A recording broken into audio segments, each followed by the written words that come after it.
Hi friends, இன்னைக்கு சூப்பரான kitchen tips தான் பார்க்க போகிறோம். எதை பற்றி டிப்ஸ்னா, நம்ம உருளைக்கிழங்கு வச்சு குட்டி குட்டி சிப்ஸாக நம்ம பண்ணோம்னா டேஸ்ட் அட்டகாசமாக இருக்குங்க. குழந்தைகளுக்கு இந்த மாதிரி வீட்டில் பண்ணி கொடுங்க. ஜீரக பொடியும் மிளகு பொடியும் கரம் மசாலாம் போடுங்க. போட்டிங்கன்னா அவ்வளோ ஒரு டேஸ்ட்டாக இருக்கும். நம்ம கடையில் குறுக்குறையை விட தோற்று போங்க. அந்த அளவுக்கு டேஸ்டியாக கிடைக்கும் நம்ம உருளைக்கிழங்குல போட்டு பண்ணதுனால. உருளைக்கிழங்கு வந்து இந்த மாதிரி ஒரு பேஷனில் தட்டிக்கங்க. தட்டிட்டு நம்ம மசிச்சு எடுத்துக்கணுங்க. தோலை நல்லா க்ளீன் பண்ணிக்கோங்க. நல்லா சாஃப்டாக வேக வச்சுக்கணும். வேக வச்சுட்டு நல்லா மசிச்சுக்கணுங்க. உங்களுக்கு தேவையை தகுந்தபடி எடுத்துக்கோங்க. நான் 2 உருளைக்கிழங்குல தான் பண்ண போகிறேன். நல்லா மசிச்சாச்சுங்க. இதில் வந்து தேவையான பொருள் போட்டுக்கலாம். தேவையான பொருள் வந்து ஒரு பச்சை மிளகாங்க, அப்புறமா கொஞ்சமாக இஞ்சி துருவி வச்சுருக்கேன். துருவின இஞ்சி போடுங்க, நல்லா டேஸ்ட்டாக இருக்கும். அப்புறமா வெங்காயங்க, ஒரு வெங்காயம், கொஞ்சம் கருவேப்பிலை தழை, கொஞ்சமாக மல்லி தழைங்க, எல்லாம் போட்டாச்சு. நம்ம தேவையான மசாலா ஆட் பண்ணிடலாம். ஜீரக பொடி 1/2 ஸ்பூன், அப்புறமா கரம் மசாலா 1/2 ஸ்பூன். 2 உருளைக்கிழங்குக்கு தந்துட்டு எடுத்துருக்கேன்.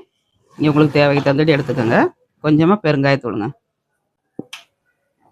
அப்புறமா 1/2 ஸ்பூன் மஞ்சள் தூள், பெப்பர் பொடிங்க, பெப்பர் பொடி போட்டுக்கோங்க. பெப்பர் பொடி, இஞ்சி, அப்புறமா பெருங்காயத்தூள், இந்த 3மே முக்கியங்க. இந்த மசாலாவுக்கு வந்து உருளைக்கிழங்கு சேர்க்குறனால இதெல்லாம் நம்ம சேர்க்கணும். காரத்துக்கு மிளகாய் ஒரு மிளகாய் போட்டிருக்கோம். அதனால தேவைக்கேற்ப மிளகாத்தூள் ஆட் பண்ணிக்கோங்க.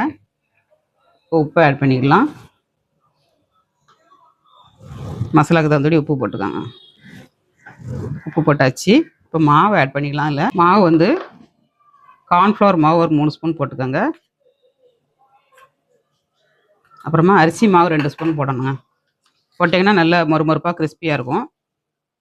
2 ஸ்பூன் அரிசி மாவு போட்டுக்கோங்க. இப்போ எல்லாம் போட்டாச்சு தேவையான பொருள். இப்போ நல்லா மிக்ஸ் பண்ணிடலாங்க. அதனால் நம்ம தண்ணி எதுவுமே ஆட் பண்ணக்கூடாது. இப்போ கட் பண்ணி எடுத்தாச்சுங்க. இந்த அளவுக்கு கிடச்சிருக்கு 2 உருளைக்கிழங்குல. நம்ம எல்லாத்தையும் பண்ணி எடுத்தாச்சுங்க. அட்டகாசமாட்டு சூப்பராட்டு நல்லா மொறுமொறுப்பாட்டு கிறிஸ்பியாக கிடச்சிருக்கு. அருமையான சுவையில் ஸ்நாக்ஸ் ரெடி ஆயிடுச்சுங்க. நல்ல மொறுமொறுப்பாட்டு கிறிஸ்பியாட்டு சூப்பராக இருக்குங்க டேஸ்ட் வந்து. வீடியோ பிடிச்சிருந்தா லைக் பண்ணுங்கள். நாளைக்கு இன்னொரு டிப்ஸோட பார்க்கலாம். பாய்.